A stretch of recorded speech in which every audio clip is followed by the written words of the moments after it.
and welcome to the all-new Marvel Roundup, the Southgate Media Group's guide to the Marvel Comics of the week. As always, I am Phil Parrish, and joining me is... Carly Esser! Alright, before we get to our books, which is our pals are getting smaller, Marvel take note, but I thought I'd get to an email I forgot last week. Sorry, Stockton, because yes, it's from our good friend Stockton Piner again. He writes, "Greetings, Phil and Charlie. I wanted to write in with my thoughts on IVX. While the book is well written by two of my favorites in the business, Jeff Lemire and Charles Soule, I couldn't help but feel that this whole event should have been a single oversized issue. There's not enough depth to this conflict to warrant an event series with tie-ins. In order to stretch the plot for 6 issues, the story has required too many characters to behave in a manner that they normally would not, often making intelligent characters act like complete morons. As you have said several times, Charlie, the X-Men have Forge, who could build a machine to recrystallize Terrigen. In IVX number 3, he does just that with the expressed goal of incinerating it once it has reverted to a solid. This is the single dumbest thing I have read in a Marvel comic. Once the Terrigen is solidified, it is no longer a threat to mutants. They could simply say, we found a way to compress the Terrigen mist back in the crystal form. Once we do that, the Inhumans can have it back as long as it is properly contained. Mutants would no longer need to worry about Mpox, and the Inhumans could preserve their culture. No need for any fighting or even disagreement whatsoever. IVX simply reeks of a corporate-mandated cash grab. The only place I can see this event going is to lead up to everyone realizing that Emma Frost is a sociopath, which we have all known for years. In my opinion, the best part of IVX has been the Uncanny Inhumans tie-in books. The main IVX title has offered some cool matchups we don't normally see, such as Karnak trapped in a mental maze by Jean Grey, and Mosaic possessing Magneto and young Cyclops. But that is the only fun aspect of the series. The current Uncanny Inhumans arc has been a blast. Maximus the Mad is on the run with Lineage and the Unspoken. He sees that the X-Men and Inhumans are at war and concocts a plan to be the hero of the story. Using Lineage's ability to communicate with his ancestors, Maximus obtains the recipe for Terrigen and sets off on a quest to create new Terrigen crystals. Charles Soule writes Maximus like a bored dude bro who just wants to make something interesting happen in his life. The way he talks to Lineage and the Unspoken makes me laugh constantly, and for some reason I always hear the voice of Ed Wynn in my head while reading his lines. So good. That's all I have for now. You guys keep up the great work. Regards, Stockton Piner." That is an awesome review, Stockton. Why do you not have a podcast? That's all I have to ask. Not that I want the competition, but maybe I want to take a day off, quite frankly. No, that was beautiful. The way you, and not just because you gave me some sun there, which is the opposite of throwing shade. I don't know if that's slang, but I'm making it slang now. You throw sun at someone when you don't want to throw shade. No, and yeah, you encapsulate everything perfectly there. And as you're reading it, I was just thinking, back in my day when dinosaurs and Stan Lee ruled the earth, they used to have these things called graphic novels, which were essentially French books, a collection of comic books that they just put into one big thing, and they charge you like $6 whole for them. Highway robbery, of course, but that's how you got God Loves Man Kills. That's how you got Dazzler the movie. And I do wonder, maybe Marvel needs to actually go back to making instead of doing these big events, just saying, hey, here's a really nice comic book. It is going to tie into stuff. We're going to charge you like $8 or $10 up front, but this is going to be important, and you can walk away with it later,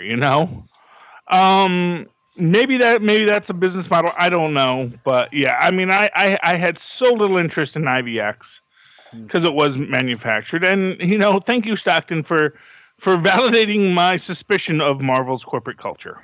Hear, hear. All right, so should we jump into some books then? Absolutely. All right, I guess I'll start us off. I'll start with Moon Knight number 12. Death and Birth, Part 3 of 5. As you remember, Mark Spector was in the Overvoid. It's where the issue opens with him chained to a sacrificial altar, and he's about to be killed by the Egyptian-looking people here. Until they get attacked, and he is saved by what looks like the original Moon Knight. Because remember, the different parts of his psyche were running around. This is the big cloak Moon Knight. He looks like Moon Knight, who from his original first appearance, like classic Moon Knight. Awesome. Yeah. So he frees Mark Spector, and Spector's like, "Well, I thought I killed you all. Thought you were gone." And he says, "You don't think you get rid of us that easily?" And he says, "We got to put our differences aside if we're gonna get out of this alive." Then there's a flashback to Saudi Arabia some years ago, where Mark and Frenchie were looking for, I guess, a guy calling himself the Wolf, who's in charge of like the big heroin operation over there. Heroin in Saudi Arabia? Yeah. Don't know. Okay. I mean, I'm not saying they don't have heroin in Saudi Arabia. Obviously, they're going to have heroin everywhere. But I'm just thinking, heroin is like manufacture. That's an Afghan product, not a Saudi Arabian product. Well, okay. Well, they shows the packaging, so it might have been shipped in from somewhere else. But yeah. Well, I mean, I guess my point is that that hearing Saudi Arabian heroin immediately makes me suspect that this is just fantasy for Moon Knight. Maybe. Well, they even say Mark and Frenchie are just paid mercenaries because the Wolf's like he realizes they've been paid to kidnap him, and he says, "What will you do when the money's gone? What will you have left? My friends, you are nothing. You are mercenary scum." And Mark says, "The world will be better off without you and your poison." And he says, "I am a businessman. You, however, have no home, no place. You are nothing." And Mark says, "What do you know about me?" He's like, I know enough. I've seen men like you before. You are broken in pieces, and no amount of money will ever make you whole. Meanwhile, in the present, back in the Overvoid, Mark and Moon Knight are trying to escape. That's when Steve Grant shows up. He's freed Anput the Goddess, who helps them escape. And they escape, and remember, one of his personalities was like a space warrior. They escape in his spaceship. They say they'll come back for all the slaves, and they go and reunite Anaput with Anubis, and Anubis honors his part of the deal and lets Crowley go with Mark, and that's when Mark and his personality say their goodbyes. And they say, "You go the rest of the way alone, Mark. We can't come with you. You made sure of that. We know we can't always be with you, but we'll be here when you need us." So I'm assuming in his head, like, I don't know, I guess the aspects of, what they added to his personality, but not the actual personality. I don't know. So him and Crawley take off one way, his other personalities take off who knows where. And then another flashback to Cairo. They're sitting around, they deliver the Wolf the where he was supposed to go, and then one of the guys for the pickup saying, the boss wants to talk to you, and Frenchie's like, "No, we'll just take our payment and go." And Mark says, "Wait, let's hear him out. There might be a lot of money involved in this." And the goon says, "Spector's right. You take my advice. You don't want to be the one to turn the boss down." And Mark says, "Who is he? The boss."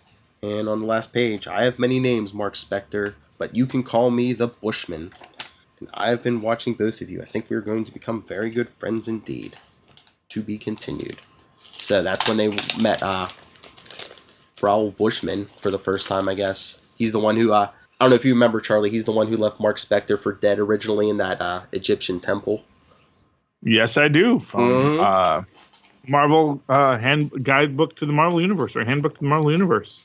But M through something. Yes, very good issue. Thumbs up.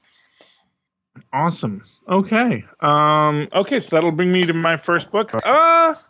Let's do Champions. Number 6. Not for nothing, Champions. I really liked your Gwenpool crossover where you really emphasized this idea that evil can take forms that are not quite monstrous, and then you give us a bunch of hipster loot and plunders. So I'm not quite sure where you're going with this, Mark. But it is. It's not a bad book. So let's open up. We open up. We see all of the people with champions logos. Yes, we're cleaning up beaches. We're registering people to vote. We're taking self-defense courses. We're building things for people to live in. Yay, that. And meanwhile, our actual champions are out playing paintball with powers, and we get a lot of nice little fight here between everybody, and Nova's got a strategy for everyone to deal with, and they do manage to tag people. Notably, a very, very good point in here, which is that, well, we'll get to that in a minute, but basically, we see everyone fighting and getting hit.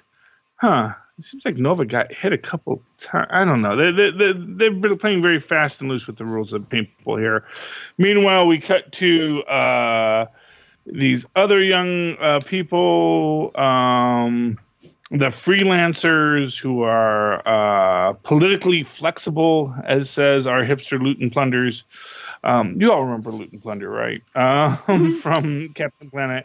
These were evil industrialists, with literal wax mustaches, for the twirling, Yeah, so they have their little group of young mutant heroes who have powers. We see Hotness and very strong lady and another girl who is apparently like the chick Boulder, I guess, is her power, which is, basically she's Boulder but hotter, I guess, is the implication, which makes me say, well, who cares?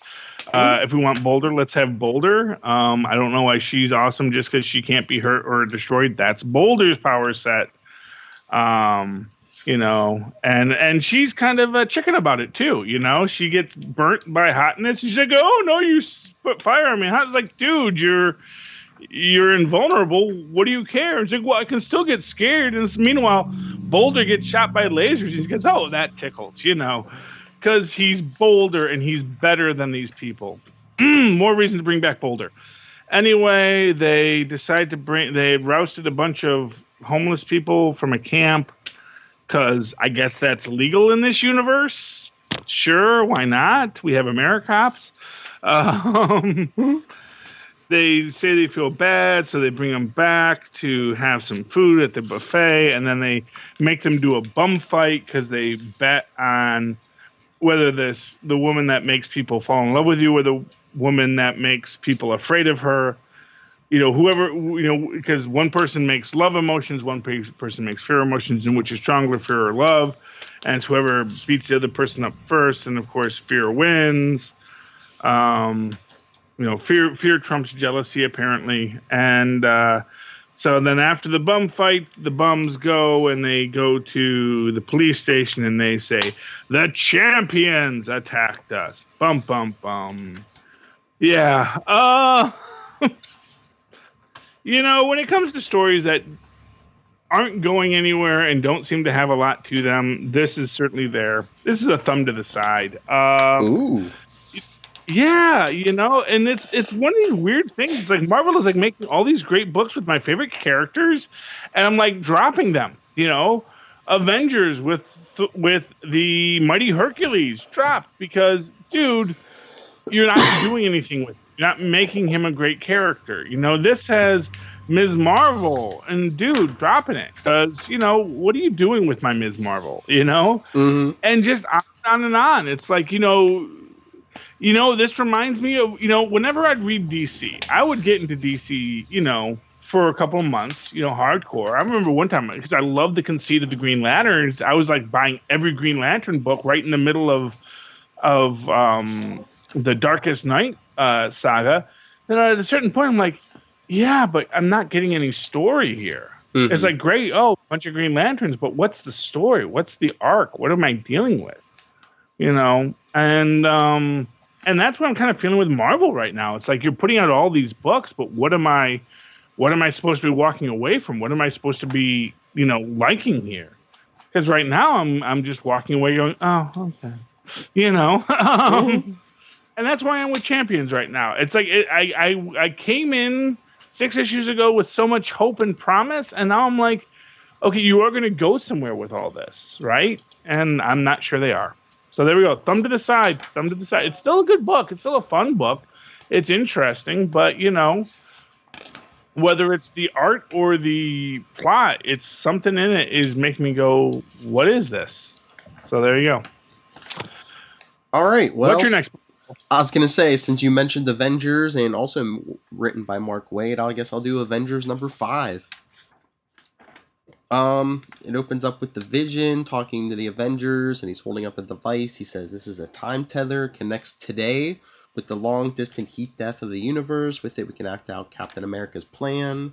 And Sam's like, I had a plan, but I don't know if this is it. And Spider-Man's like, no offense, but this level of science doesn't seem possible in the 21st century. Did you build that?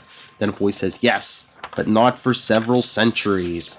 Because Charlie, the mystery figure, remember, that was encountered the Vision a few other times? It's the Vision, but from, I guess, several centuries in the future. Oh, and I sure hope he hasn't turned evil in all that time. Yeah. He says one of the advantages of being an artificial construct is, as a synthezoid, he can just replace parts as they wear out. Except for that one squeaky joint from the first book. He says, I can... The Hitchhiker's Guide to the Galaxy reference, kids. He says, though it has been millennia, I recall Captain America's plan about surgical strikes on Kang's various empires and supply lines. He's like, but I can help you take it a step further. And Spider-Man's all like, are you buying any of this? And Hercules says, near immortality? Is that a difficult concept for you? And the Order Vision is saying, welcome to the end of time, Kang's ultimate stronghold, and it's the other end of the time tether. The tether stretches unbroken through all of history. Attacking Kang in different time periods is laudable, but if you use these time bombs, if those attacks can take place simultaneously relative to the tether, the energies generated can magnify enough to move forward and destroy Kang's fortress once and for all, leaving him no resources, no power. And the Wasp is like, well, why does it have to be simultaneous, given that we're talking billions of years? And the Vision says, the nature of the tether is a quantum string existing everywhere at once. And they're like, well, to do this, we're going to have to split up. And Sam says, yeah, that's going to be a problem, considering we're probably going to have to fight. So he says, I want different teams of Avengers. So first they go to Parker Industries, because there was that Doom's time platform was hidden there. So even Peter Parker didn't know about it. Wait, Peter didn't know about the dang time platform? No, because... How good was Reed at hiding this stuff? Well, yeah, because Spider-Man says, wait, what do you mean Peter Parker has a time machine in the basement? And they say the Vision found it buried away here when this was still the Fantastic Four's Baxter Building headquarters. Yeah, and not for nothing, this is like the second time it's being used in the most recent weeks. Yeah, I know. Peter just does not take care of his company. Can we just say that this man has no business running a company? I don't know how he's going to survive without Otto. Especially if Marconi goes and hangs out with him now over in Scarlet Spider or something. But yeah, so Sam starts sending Avengers through time. They only pick up like 2 other teams. They pick up the original Avengers before they even found Captain America. So it's Wasp, Giant Man, Hulk, Thor. Did I say Iron Man? And then like that, yeah. And then like the 80s team, like Captain America, Monica Rambeau, Captain Marvel, Black Knight, Namor, She-Hulk. Do they all have the leather jackets, the bomber jackets, or no? No, this is before the bomber jackets. Oh, wow! Before the bomber jackets. Okay. Yeah. Good to know. So basically Sam makes teams. He says, Spider-Man, Hulk, Black Knight, Hercules, you're with me. Thor, Giant Man, Captain Marvel, Wasp, you're with other Thor, our Thor. Iron Man, Cap, She-Hulk, Namor, you're with Nadia. And he says, if we do this, we do it together, so say it with me. Avengers assemble! And Vision says to Sam, congratulations, Captain, on your first time paradox. The original Avengers now learned their battle cry from you. Wah, wah. So Sam Wilson created the battle cry. So Sam's team travels to Egypt, 2948 BC. They're fighting Kang's forces, and they find Peter's trying to explain what they find to him. A high-temperature gas fusion reactor operating on uranium plutonium oxide at 5 times the capacity. It's a fusion reactor. They're placing the bomb. But then they think like Kang's reinforcements are coming in with some kind of weapon, but we don't see what happens there. The next, the team's on planet Sacnia, 7215 AD. It's the team with the Thors, and Wasp, Giant Man. Well, the original Wasp, Giant Man, and Captain Marvel. And they come across these alien beings. They're doing some mining, and they tell the team that, they don't know who the Avengers are, so they figure they're working for Kang. They said, we mine for Kang, we mine time.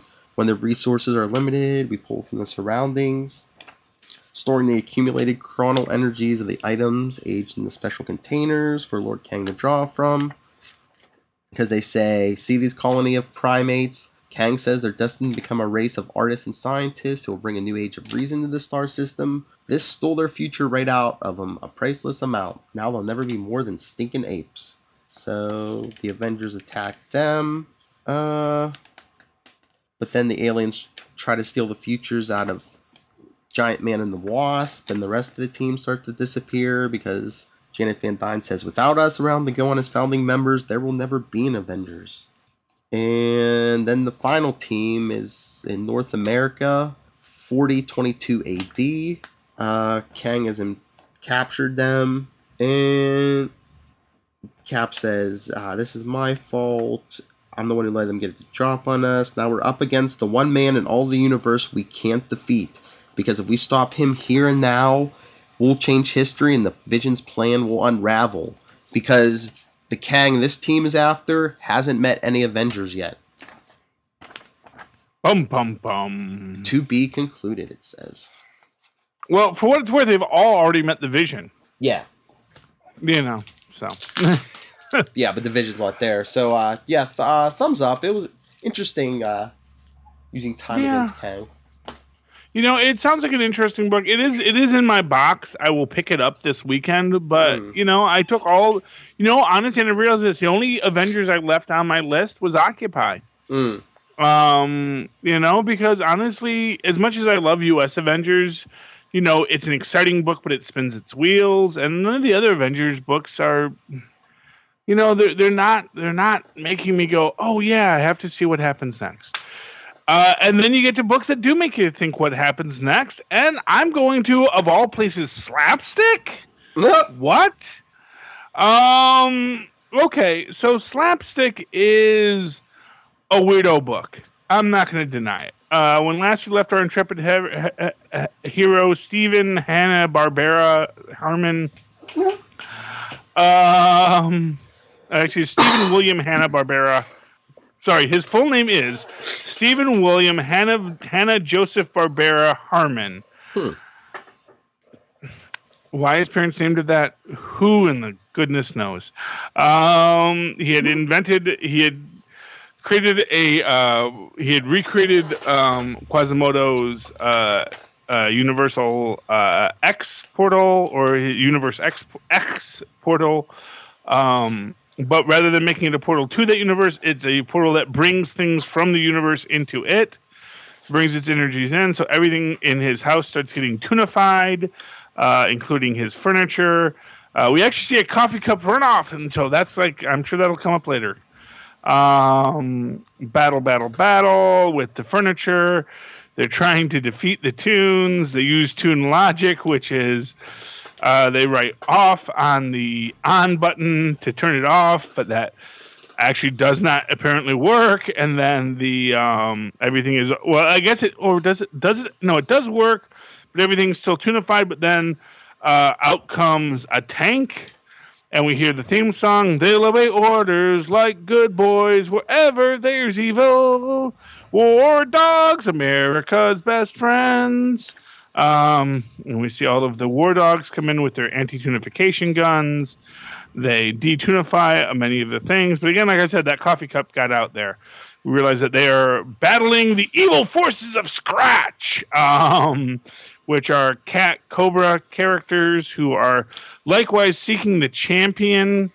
And then we find out that the champion is not Steve as he had thought, but his good buddy Mike, who gets captured. And at that point, the War Dogs basically tell him, well, of course it wasn't you. You're not the champion. You're a toon like us. If we needed a toon, we would have just saved the princess ourselves. But Scratch has captured Mike, and now the War Dogs and Steve must go back to the cartoon universe of Universe X, along with Sarette, who has gone native. You see her in her little shield uniform. And also with sword uniform. Or not sword, armor uniform, and we see the other two armor agents come with them. And next week we're gonna go face the princess, who has Steve's head on a silver platter. So, honestly, an awesome book. Slapstick is one of these books like Deadpool the Duck. I don't have it in my pull, but every week I open it up, and it just hits all the nerd spots. All of them. Right all at once. It is just a freaking cocaine button for my mouse brain that I will just lie upon and die. It's a good book. Big thumbs up for Slapstick number 4. All right. Well, since you did Slapstick, I guess I was going to do it anyway. Deadpool number 28, part 1 of Till Death Do Us. And it opens up in the New York subway system. One of the big creatures from Shikla's kingdom is marching through. He knocks down a pillar. He's saying, my home, take me there. And of course, being the New York subway system, at least 3 or 4 of the passengers have guns, Charlie, including an old lady. So they start shooting him and attacking him. And then Shikla and one of her subjects come up to find the creature whose name is Farkas. Shikla says his mind is too fragile to let him wander, and that's when they see that the humans have attacked and killed him, and she attacks the humans. But minutes later, Deadpool shows up. He stole a policeman's horse, and he goes down into the subway, and he's telling her to chill out, and she's like, killing humans won't help. And she's like, Farkas lived in this land before the Vikings discovered it centuries ago. He was the last of his kind. His body had outlasted his mind, and today he wandered off. And Deadpool says, this is the New York City subway. I once killed a guy for playing bagpipes. And she's like, there's no excuse. And he's like, we have a system for this. He's like, we have a justice system. And she says, let's see what your human justice looks like. But, of course, the judge says the state of New York has no laws on the books to protect the life, liberty, and happiness of non-human life forms. The defendants are hereby ordered released and their arrest expunged. She says, this is your justice. And the judge is like, I know you're upset, but you can seek a remedy in civil court. And she says, no need. I'll have my own justice, and it will be anything but civil. So they get back to Monster Metropolis, and Deadpool's trying to calm Shikla down, and she kisses him, makes him seem like, they're going to have some private time, but then she leads him in the room with 4 of her Queen's Guard, and she says, they're going to cut you into pieces and put the pieces in jars, so I won't have you slowing me down as I attack the surface. And so she leaves, and Deadpool pulls out swords and says, all right, fellas, nothing personal unless... Wait a second, you guys aren't knocking boots with my wife too, are you? And they're like, well... And that's when he's like, you bleeping jerkwads. There's going to be some body parts in those jars, all right, just not mine. Cuts the one guy's head off, who says, I was just following orders. So Deadpool takes out some of them and escapes into the subway tunnel, where he uses the subway to take out 1 or 2 more. That's when Deadpool starts texting for help, saying, he says, hopefully Steve Rogers responds first and says yes, then everyone else will too. But Steve Rogers texts him, says he's busy. The Mercs for Money say no. Spider-Man says, new phone, who's this? Luke Cage and Iron Fist say, how did he get our new numbers? Time for new burners. Mr. Sinister says, absolutely not. And he says, I wonder who all these other numbers are. And that's when Shikla's preparing for war. She pulls out something called the Scepter of Manticore, and I guess it was something Dracula had or was searching for. And she said she was trying to live in peace with the humans because she's beamed out this big message over the city. That's when her kingdom starts coming up and they're about to attack. And I guess Deadpool's going to get help from Werewolf by Night, the Living Mummy, Frankenstein, the Invisible Man, and Marcus, who is a diabetic gladiator centaur werewolf with a symbiote and robot legs. Have you heard of weren't they in? Yeah. They were in the one where what's his name died. It wasn't Howling Commandos, was it? I mean, it was some sort of Howling Command. No, who's the guy who wore a kilt? And hung out with Deadpool. There was one of the crossovers. Oh, okay. I know who you're talking about. I forget his name. Yeah, I know the diabetic centaur was in that. So okay, yeah. So okay. I guess they're gonna help, and then the last scene's in Mexico with some pretty old vampires who are hiding out in some old church. And they said they have to go to New York or Queen Shikla will be mad. And the one says, I ain't been to New York since the 70s. They still have that fantastic porno district. And that's when a figure stakes him and says, today Times Square is filled with bright lights and people dressed up like candy. It's a true hellhole now. He's like, looks like you'll be heading back to New York for Deadpool's divorce. I warned that idiot what would happen. And the other vampire starts running away and says, it's him! It's Blade! And he said, and yeah, it ends with Blade saying, I'll be damned if I'm going to let New York City pay for the price of his stupidity. To be continued in Spider-Man Deadpool number 15.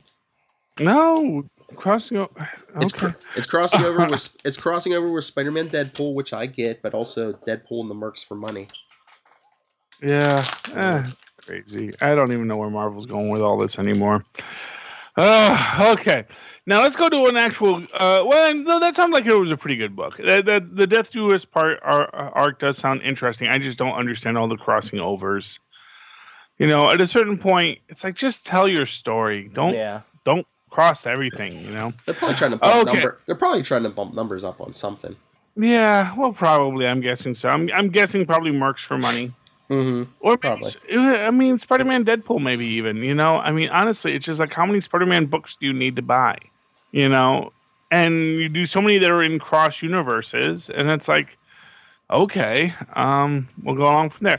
So, opening up, speaking of Spider-Man books, how many do you need to buy? I bought one this week. Spider-Man Homecoming Prelude, and this is actually a really good and interesting book. It's 2 issues, so we're going to see what happens next issue. Now, I'm going to be honest with you. Most of this book is just rewriting Civil War, the movie, with a couple of scenes. But we get all of what Spider-Man's doing before and after here.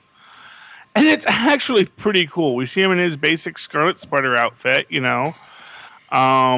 We see him. We actually see the scene that we saw in the movie where he stops the bus, which is cool. We cut to Scarlet Witch failing to prevent.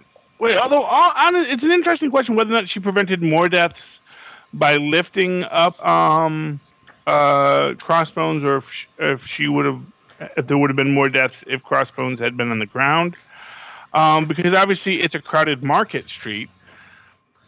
And yeah, she takes out a lot of people when she blows up the building, but, you know, I don't know. I got to think that maybe a lot of people actually survived because of the way that she blew up the building, did that, you know? It's hard to say. We get Tony Stark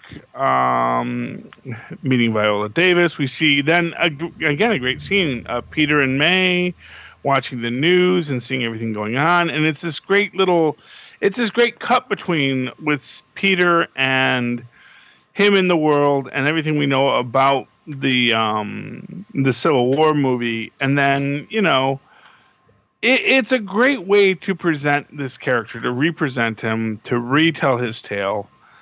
And I like the idea that we're going to be seeing what went on with Peter during Civil War outside of that block. So big thumbs up for me. Oh.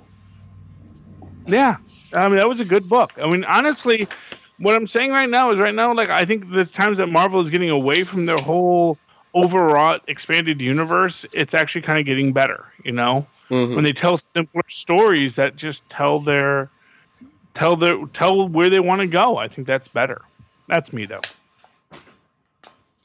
All right. So then this works out perfectly. So I guess I'll go to my last book of my own, my pick of the week, The Clone Conspiracy Omega #1. And how was that? Well, obviously, it was pretty good. It was your pick of the week. Yeah, it had like 3 different stories. The first one is like, again, more wrap up of Clone Conspiracy. It's Rhino mourning his wife. The clone body degenerated again. And it's Spider-Man and the others with Dr. Clarkson. She was the one who helped in the Jackal. They free the original, people that are still alive, and Spider-Man has to call. Remember Jerry, the Parker Industries guy who was dying, and he was like one of New's like first case. Spider-Man has to tell the wife, he's alive, but he's still dying. And she's like, Parker promised to bring Jerry home. He promised to make it all better. How is this better? And Spider-Man's like, he's sorry. And she's like, you're just an employee. This is Parker's fault. Tell your boss I'm suing him for all he's got. I'm going to make him pay. Really amazes me that no one can figure this out yet. Yeah, I know. Because, I mean, that's the thing. Like, whenever you have that alternate personality, there's usually, like, this distance between the two. And when you have Spider-Man public and Peter Parker public, it's like, someone's going to be like, hey, wait a minute. Aren't they the same height? So then Peter's yelling at Scarlet's, Kane. He's like, why didn't you tell me about this sooner? But then a bunch of employees from Horizon Labs come in and, containment suits. They said they're going to test everyone to make sure, everyone's stable and everything. Oh, and there's Kurt Connors as the Lizard escaping with his family. I don't know if they're still kind of degenerating. He said he'll fix them up. They're going to be a family of lizards, ain't they? Oh, you spoiled the end of the first story. Oh, I'm sorry. No, but yeah, he stabilizes them, but turns them into lizard people. Yeah. Well, but for what it's worth, they have their human minds now, like Kurt. I hope, at least. Mm-hmm. Oh, so there we go. So we're a family of lizards now, but we're okay because we're sentient, and that's cool. And we also are lizard people. So then Kane's asking Spider-Man. He says, what happened to Ben Reilly? And he says, oh, well, he crumbled. And he's like, did you see it? And he says, well, I found his clothes in a pile of dust. And he says, you bought that? He's like, you'd rather believe Reilly was dead than out there as a dangerous psycho. So I don't know if Kane's going to be going after him then. Maybe. Mm-hmm. And Reilly is a dangerous psycho at this point. That Parker brain, it can't handle trauma. That's what we can say about the Parker brain. It's not an Octavius brain. That's for sure. Yeah. So then, Kane's investigating, Ben Reilly's supposed remains, and Spider-Gwen comes in and they're talking. And she says, why don't you come back to Loom World? Maybe we can find you a cure on a different Earth. And he says, no, I'm done. Hopping dimensions. Ben Reilly is still alive, still dangerous. My job's not finished. And she's telling him that, Spider-Man treated the other Gwen like she was the real one and not her. And Kane says, then he's an idiot. I spent a lot more time with you, and I knew that Gwen, or remember knowing her anyway. Take it from me, she'd love you. She'd think you're a hero, and she'd be proud to know you as I am. Take care of yourself, because she's leaving back to her Earth. Yay. And then Peter gets a minute or two with Uncle Ben's, coffin. He's like, I know I didn't want him to clone you, but man, I wish you were here right now. That's when the Rhino freaks out, because I guess they wanted to take him away, and he's like, you want to take me and my wife from our home? No. That's when Spider-Man jumps in, and he says, you could be infected, we need to get you tested. Rhino says, you're not making me leave, you'll have to kill me. He's like, nothing, it's not the same without her, I had nothing, then she came back to me, now I have less than nothing. And that's when Peter gives him the speech, I've lost people too, But that pain, that hurt means they are. Otto Octavius even calling it out earlier was says, "Yeah, she'll stabilize us by turning us all into reptiles." Hey, Otto knows his stuff. That was like 2 issues ago, man. I know. But okay, so the second story is that Dr. Clarkson, she's sitting in a bar, and Ben Reilly shows up. His skin's kind of scarred. He's almost looking like Deadpool. He's even wearing a Deadpool t-shirt. Oh, that's how he looked more like Kane there with the scars, But yes, yeah. Artistic interpretation. Mm-hmm. But so Dr. Clarkson's like, what are you what are you doing here? And I thought you're supposed to be dead. And he tells her the whole story we saw in Amazing Spider-Man about how he survived. And he says, knew you was doing good work. He says he needs money, and he said he just needs a loan. And that's when a bunch of guys come up. Well, 2 guys come up, and they say, Dr. Clarkson, do you remember us? The one guy says, your company saved my wife. The other guy says, she was my sister, except you didn't save her. And so they're not happy about this. The one guy pulls out a gun. He says, come with us or die here, up to you. Ben Reilly says, get out. And the one guy says, you don't have anything to say about it, fella. And he says, oh, you'd be amazed what I have to say. And of course he takes down the guys easily. And they're like, the one guy's like, wait, that voice, you're the guy who told us weed. And he's like, right. And he throws the one guy in the path of the other guy's bullet, takes them down. They run out of the bar. Ben and Dr. Clarkson. And she's like, come with me, where? And she withdrew all her IRA funds. And she's like, here's the money I'd stashed away. He's like, absolutely. He's like, I told those guys where to find you. She's like, you knew so much about me, but you didn't know where the money was stashed away. He's like, absolutely, I did. Then I told those guys where to find you so I could beat them up and get you to reward me. She's like, right, sure, haha. And he's like, this is just a loan. She says, you just saved my life. This is a repayment. And then Ben Reilly kisses her. And I don't know if it's just the art, because it's a different artist on this story, but Dr. Clarkson looks younger and, like, not as heavy as she did in the first story. So I'm like, I don't know. She looks like she's in her 20s here in the first story. She was probably looked like she was like 10 to 20 years older. So I don't know what they're doing. So yeah, well, no, I mean that's because artists can't draw middle-aged women. That's the Sharon Carter conundrum all over again. Is she Agatha Harkness or is she, freaking 14? I mean that's how. Yeah, well, and that's the other thing. Are. Yeah, no one was making out with her when she looked like that, but they once she looked a little younger, that's when Ben Reilly's like kissing her. Well, no, it's because the artist who they gave to do the kiss doesn't know how to draw middle-aged women.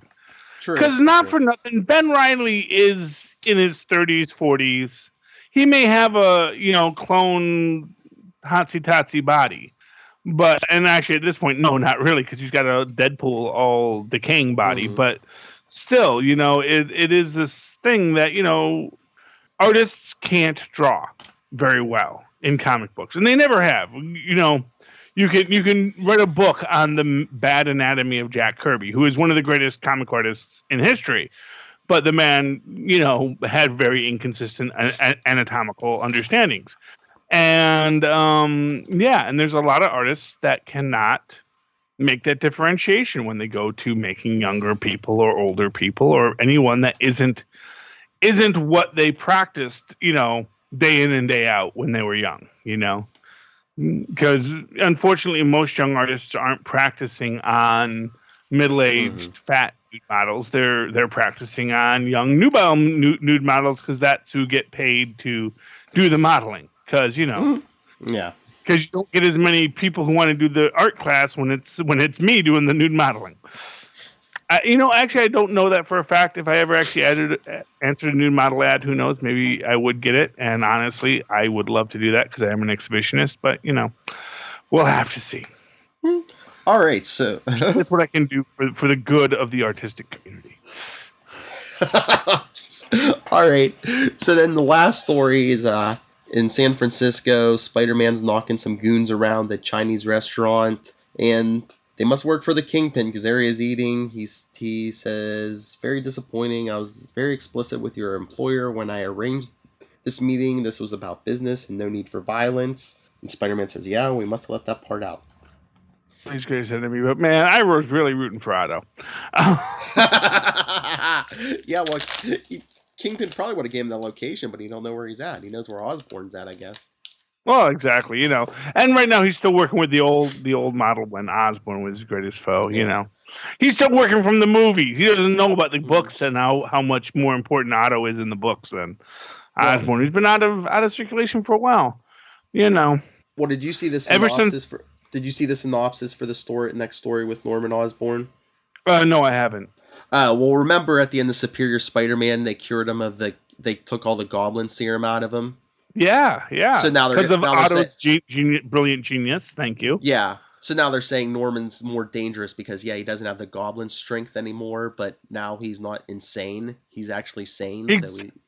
Yeah, that's what he said at the very end of that arc was that, they've never faced me when I was actually together, That Goblin guy, much like any Batman villain, it's actually what makes them a Batman villain is actually kind of a weakness to their violence, not actually even Egghead with his obsession with eggs, that had he just been a super genius, he would have defeated Batman 1,000 times by now, but, because he always has to have some kind of egg theme, Exactly. But Norman doesn't need a Goblin theme anymore, Yeah.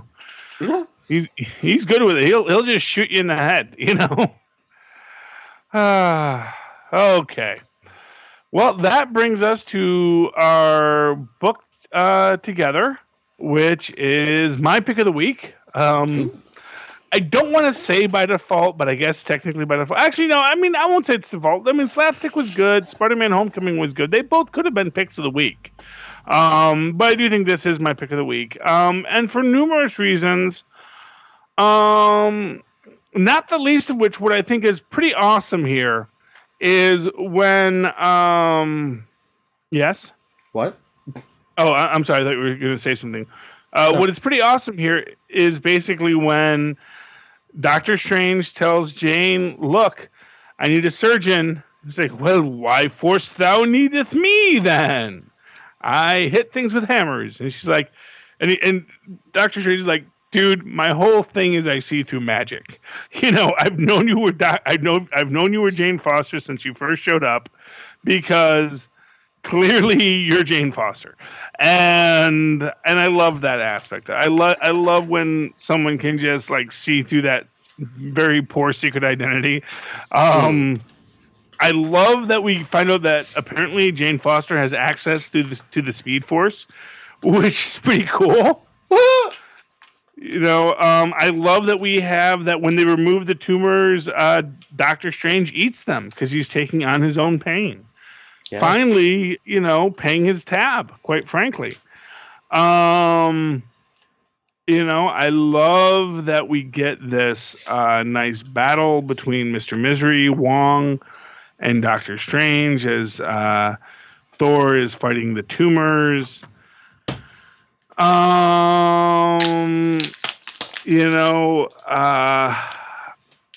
I love that she just, crack-a-thooms them all to heck and back. I love that they do defeat Wong, and then the end is pretty awesome because, of course, you have Zelma Stanton and Doc Strange. And what I love about this is, again, this symmetry to the story.